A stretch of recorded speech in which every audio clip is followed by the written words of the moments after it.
नमस्कार साथियों, आपका एक बार फिर से हमारे YouTube प्लेटफॉर्म में स्वागत है। आज हम एमपी का आधुनिक इतिहास शुरू करेंगे और एमपी का आधुनिक इतिहास पढ़ेंगे।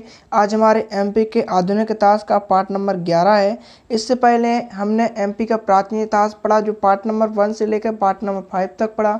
उसके बाद हमने एमपी के मध्यकालीन इतिहास की बात की, जो पार्ट नंबर 6 से लेकर पार्ट नंबर 10 तक था, जिसे आप प्लेलिस्ट में जाकर देख सकते हैं। आज हम एमपी का आधुनिक इतिहास शुरू करने जा रहे हैं। ठीक है दोस्तों, यदि आप चैनल पर पहली बार आए तो चैनल को क्या कर लें, सब्सक्राइब कर लें और बेल आइकन पर क्लिक कर दें, जिससे कि मेरे वीडियो को नोटिफिकेशन आपको मिलता रहे। और यदि आपको मेरा वीडियो अच्छा लगे तो मेरे वीडियो को लाइक और शेयर करना ना भूलें। आप दोस्तों इंस्टाग्राम, व्हाट्सएप, ट्विटर इन सभी ऐपों पर मेरे वीडियो को ज़्यादा से ज़्यादा शेयर कर दें। दोस्तों, शिवा मेमोरियल एक न्यू प्लेटफॉर्म है। यहाँ पर आपको कुछ फैसिलिटीज़ मिल जाती हैं, जैसे यहाँ पर बेस्ट एजुकेटर मिलते हैं और यहाँ पर PDF ऑफ सीरीज की सुविधा मिलती है। PDF की सुविधा आपको टेलीग्राम पे मिलेगी, तो टेलीग्राम की लिंक मैंने डिस्क्रिप्शन में दे दिया, तो टेलीग्राम चैनल ज्वाइन कर लें। सीरीज से मतलब जैसे ही मैं कोई कोर्स कंप्लीट करवाता हूँ तो उसके MCQ की एक सीरीज चलाता हूँ, जो लगभग 1 मंथ तक चलाता हूँ। उसके सभी प्रश्न मैं कंप्लीट करवाता हूँ। तो आपको क्या करना है, मेरी लाइव क्लास में आना है, जो रोज़ 11 बजे रहेगी। अभी मैं 8 बजे क्लास लेता था रात में, लेकिन अब मैंने MP स्टोरी की क्लास सुबह 11 बजे आएगी। कितने बजे? जो MP स्टोरी की अब नई क्लास आएगी वो सुबह 11 बजे। मतलब जो MP आधुनिक हिस्ट्री, MP की जो आधुनिक हिस्ट्री, इसकी क्लास सुबह 11 बजे रहेगी। तो आपको क्या करना है, 11 बजे मेरी क्लास अटेंड करना है, क्योंकि कुछ लोगों का बहुमत था कि सर सुबह आप क्लास रखा करो। तो मैंने सोचा सुबह लोग उठ नहीं पाते, तो मैंने सोचा 11 बजे सही रहेगा। 11 बजे फिक्स टाइम किया कि 11 बजे आपको आना है और मेरी लाइव क्लास में ज़्यादा से ज़्यादा जुड़ना है और अपने दोस्तों को भी साथ लेकर आना है मेरी लाइव क्लास में। ज़्यादा से ज़्यादा इस लाइव क्लास में सभी साथियों को जोड़ना है। धन्यवाद दोस्तों। चलिए मेरे सभी मित्र साथियों, आज हम MP का आधुनिक इतिहास पढ़ते हैं। तो MP के आधुनिक इतिहास में सबसे पहले हम स्वतंत्रता संग्राम में मध्य प्रदेश का योगदान पढ़ेंगे। सन 1818 में क्या होता है, ईस्ट इंडिया कंपनी ने क्या किया, भोपाल के नवाब से समझौता कर सीहोर में सैनिक छावनी स्थापित कर ली। जो ईस्ट इंडिया कंपनी थी, इसने क्या किया, भोपाल के जो नवाब थे उनसे 1818 में एक समझौता कर लिया और सीहोर में एक सैनिक छावनी अपनी स्थापित कर ली। और इस सैनिक छावनी का प्रभारी किसे बना दिया, मेढक को बना दिया। जो ये सैनिक छावनी सीहोर में स्थापित की गई, इसका प्रमुख किसे बना दिया गया या प्रभारी किसे बना दिया, तो मेढक को बना दिया गया।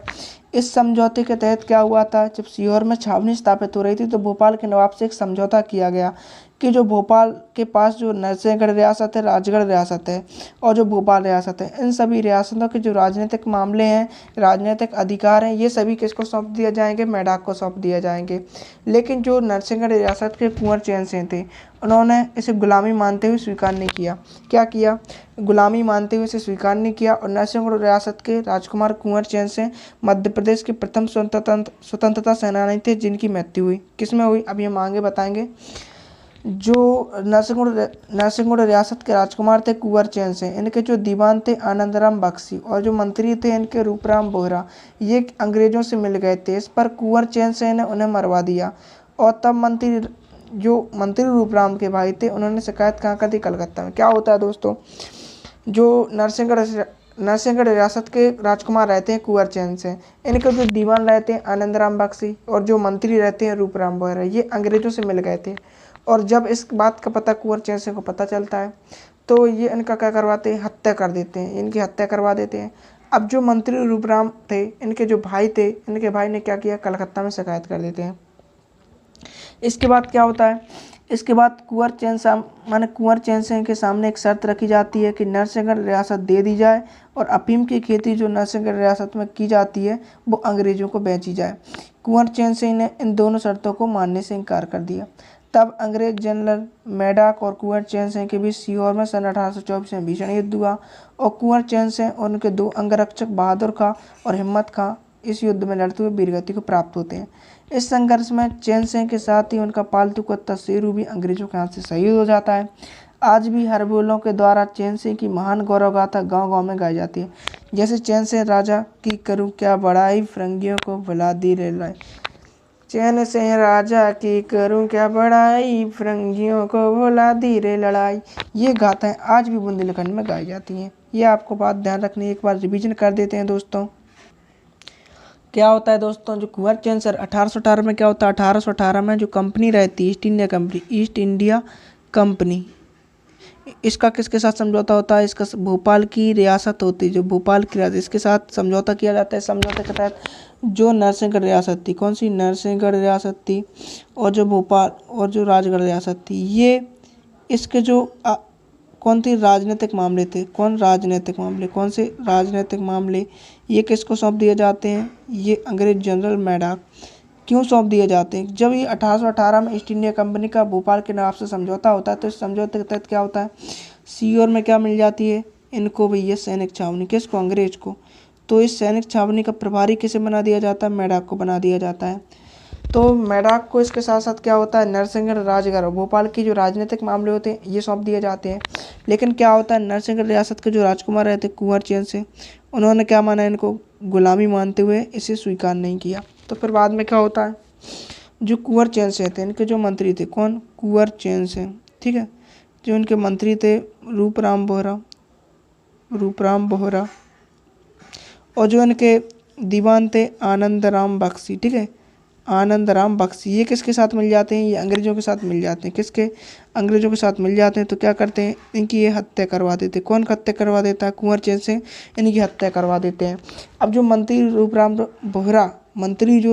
बोहरा था, इनके भाई रहते हैं, इनके भाई कुंवर चैन सिंह की शिकायत कहाँ कर देते हैं? कलकत्ता में कर देते हैं। कहाँ? कलकत्ता में। तो क्या होता है बाद में दोस्तों? जो मैडाक रहता है, मैडाक और जो कुंवर चैन सिंह, इनकी मुलाकात कहाँ पर होती है? कुंवर चैन, इनकी मुलाकात सीहोर में होती है। और सीहोर में क्या होता है? इन दोनों के बीच में 1824 में भीषण युद्ध होता है। तो जो कुंवर चैन सिंह के दो प्रमुख अंगरक्षक थे, कौन थे? बहादुर खां और कौन था? हिम्मत खां। हिम्मत खां वीरगति को प्राप्त हो जाते हैं। और जो इनका पालतू कुत्ता था, कौन?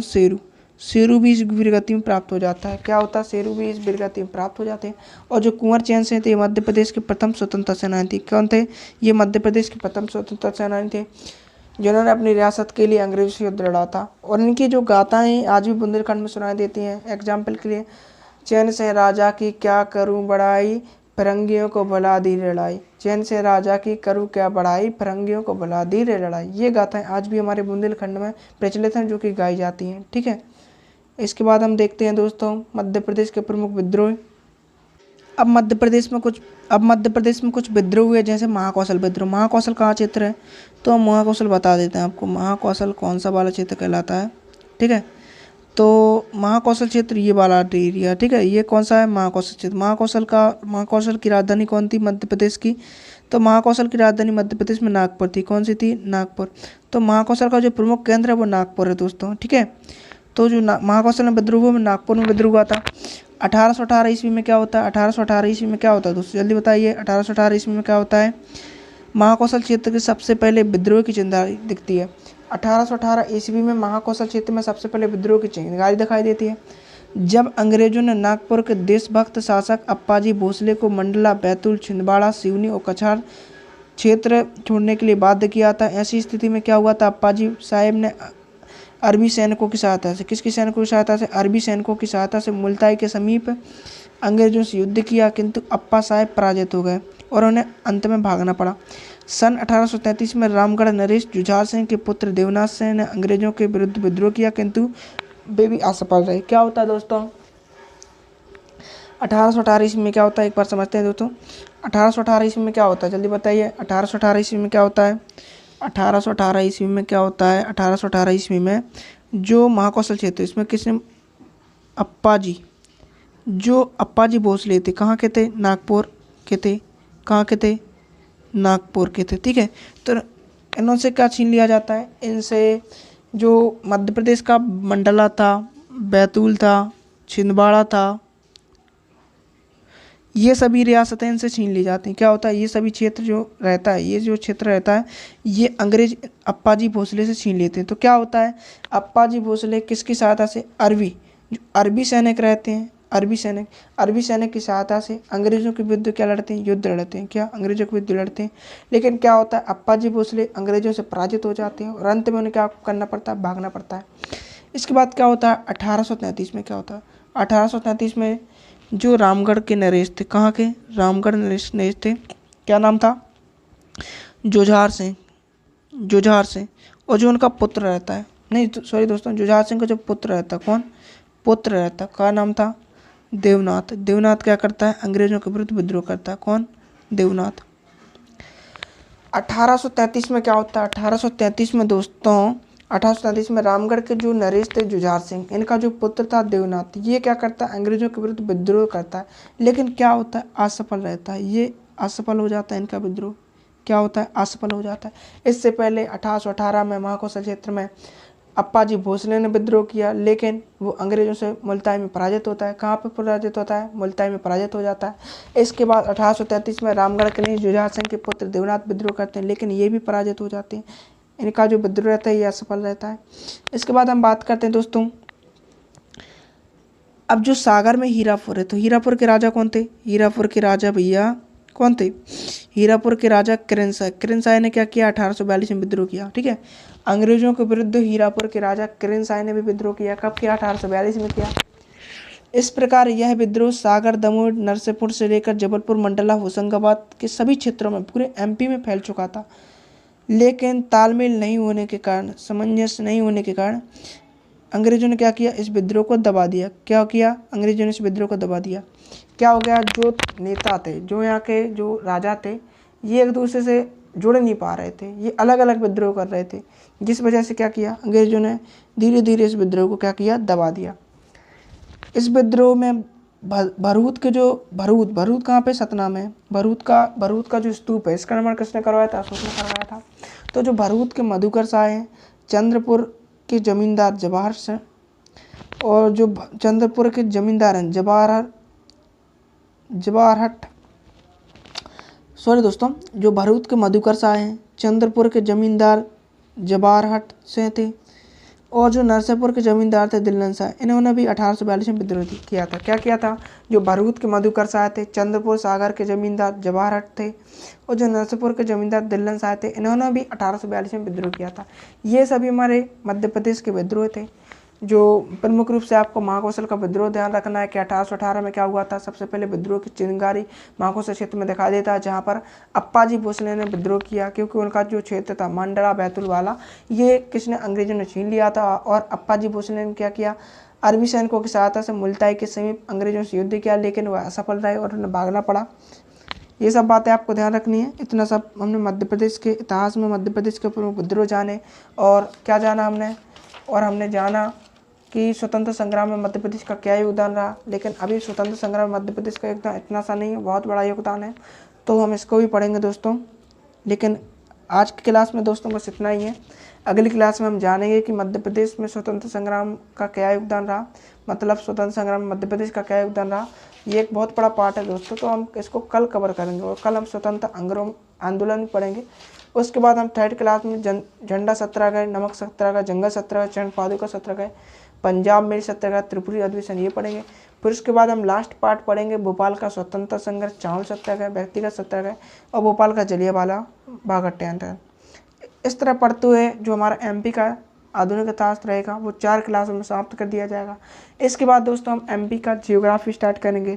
और दोस्तों आपको बता दें, जो एमपी का आयोग है, एमपी का जो आयोग है पार्ट नंबर यूनिट 10 का, एमपी का जो पार्ट नंबर 10, या हम कहें यूनिट, कौन सा यूनिट, जो प्री का यूनिट नंबर 10 है, जिसमें आयोग एक नया सिलेबस जुड़ा है, इसको भी हम कवर करेंगे, इसको भी हम साथ लेकर चलेंगे। और आपको क्या करना है, एमपी आयोग वाली क्लास बहुत अच्छी तरीके से पढ़ना है। इसके साथ ही हम मिसलेनियस भी स्टार्ट कर रहे हैं। जो फैक्ट रहते हैं ना, ये फैक्ट परीक्षा में पूछे जाते हैं, वो मिसलेनियस, जो मिसलेनियस वाला पार्ट रहता है, इसको भी हम शुरू करेंगे। तो क्या करना है, आपको मेरी क्लास में आना है, रोज़ मेरी क्लास में आना, और मेरे वीडियो को लाइक और शेयर करना ना भूलें, ठीक है। ये सब बातें आपको ध्यान रखनी है।